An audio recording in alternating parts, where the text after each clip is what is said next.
दोस्तों नमस्कार। हिंदी दृष्टि के यूट्यूब चैनल पर मैं हुकुम सर आप सभी का स्वागत करता हूं। अगर आप हमारे चैनल पर नए हैं, चैनल को लाइक, शेयर और सब्सक्राइब करना ना भूलें। दोस्तों, आप लोगों के बीच से ही दो प्रश्न हमारे पास आए थे जिनका जवाब आप लोग जानना चाह रहे हैं। दोनों ही प्रश्नों का आज हम जवाब देंगे।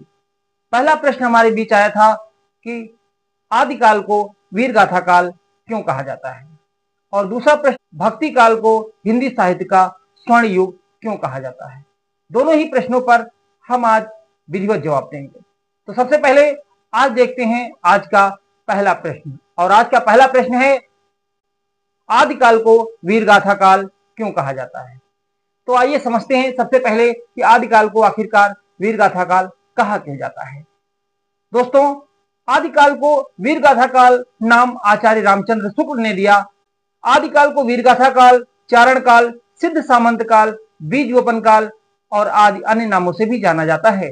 लेकिन आदिकाल को सबसे पहले आचार्य रामचंद्र शुक्ल ने वीरगाथा काल नाम दिया।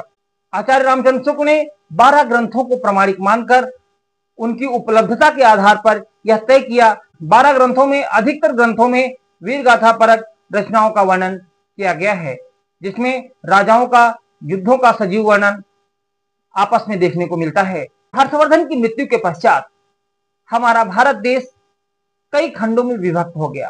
राजा आपस में एक दूसरे के राज्य को हथियाने के लिए लगातार प्रयासरत रहते थे और इससे लगातार युद्ध होते रहते थे। युद्धों के लगातार होने की वजह से राजासित कवि राजाओं की वीरता का यशोगान किया करते थे।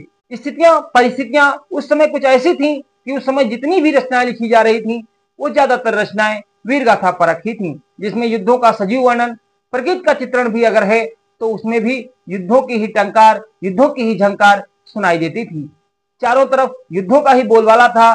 हर राजा एक दूसरे से युद्ध करने के लिए एकदम तत्पर रहता था। हाँ, उस समय के जो कवि भी हुआ करते थे वह ज्यादातर वीरगाथा परक कविताएं भी लिखा करते थे। चाहे उस समय की रचनाओं की बात करें तो पृथ्वीराज रासो चंद्रबरदाई की, खुमार रासो दलपत विजय की, हमीर रासो सारंगधर की, परमाल रासो जगनिक की।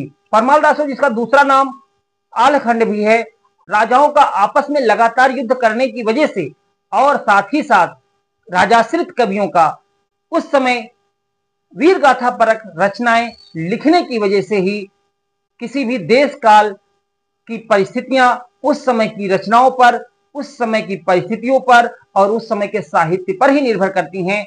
यानी उस समय का जो साहित्य लिखा गया वह ज्यादातर वीरगाथा परक लिखा गया। इसीलिए आचार्य रामचंद्र शुक्ल ने आदिकाल को वीरगाथा काल नाम दिया। हाँ, और दूसरा प्रश्न हमारे बीच यह आया है कि भक्ति काल को हिंदी साहित्य का स्वर्ण युग क्यों कहा जाता है।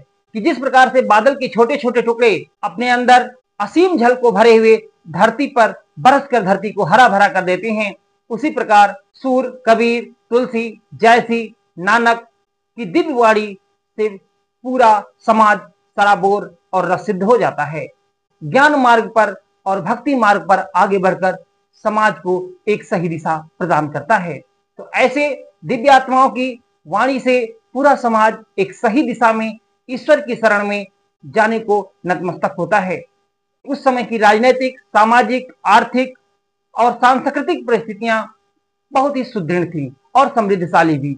ऐसी स्थिति में उस काल को स्वर्ण युग कहना कोई अतियोक्तिपूर्ण नहीं है। अन्य कालों की अपेक्षा उस समय की सांस्कृतिक परिस्थितियां सबसे ज्यादा मजबूत और सबसे ज्यादा समृद्धशाली थी। भक्ति काल में न सिर्फ सूर, कबीर, जयसी जैसे कवियों ने अपनी अपनी दिव्य वाणी से इस युग के लोगों का, न सिर्फ इस युग के लोगों का हृदय जीता, बल्कि उनकी रचनाएं आज भी प्रासंगिक लगती हैं। जिसका उदाहरण देते हुए हम सबसे पहले गोस्वामी तुलसीदास का नाम लेंगे, जिन्होंने एक कालजयी रचना रामचरितमानस की रचना कर डाली। और रामचरितमानस की रचना करने के बाद उन्होंने जैसे कलम तोड़ दी हो, जो आज भी लगभग हर घर में एक पुस्तक की तरह नहीं बल्कि एक पवित्र ग्रंथ की तरह पूजी जाती है। श्री रामचरितमानस की रचना करके बाबा तुलसीदास ने वाकई एक ऐसी रेखा खींच दी जिसे पार कर पाना शायद किसी के लिए मुमकिन ना था। इतनी सरसमयी पथ प्रदर्शक करने वाली रचनाओं के साथ ही साथ उस समय की सामाजिक परिस्थितियां भी बहुत ही सुदृढ़ और समृद्धशाली थीं। इसलिए सबसे पहले जॉर्ज ग्रियर्सन ने और उसके बाद बाबू श्याम सुंदर दास ने हिंदी साहित्य के भक्ति काल को स्वर्ण युग का नाम दिया। अतः हम कह सकते हैं कि भक्ति काल को स्वर्ण युग कहना बहुत ही समीचीन प्रतीत होता है, और इसे भक्ति काल कहें या स्वर्ण काल, दोनों में कोई अंतर हमें नजर नहीं आता है, इसलिए भक्ति काल को स्वर्ण युग कहा जाता है। तो दोस्तों, ये थे आज के आप लोगों के द्वारा पूछे गए दोनों ही प्रश्नों के जवाब। मुझे उम्मीद ही नहीं, पूरा विश्वास है कि आप लोगों ने इन प्रश्नों का अच्छे से जवाब समझ लिया होगा। और अधिक जानकारी के लिए हमारे चैनल को लाइक, शेयर और सब्सक्राइब करें, और ऐसे ही वीडियोस देखने के लिए बेल आइकन का बटन दबाना ना भूलें। आपका पूरा पाठ्यक्रम इसी चैनल पर पूरी तरह से कवर किया जाएगा। बहुत बहुत धन्यवाद।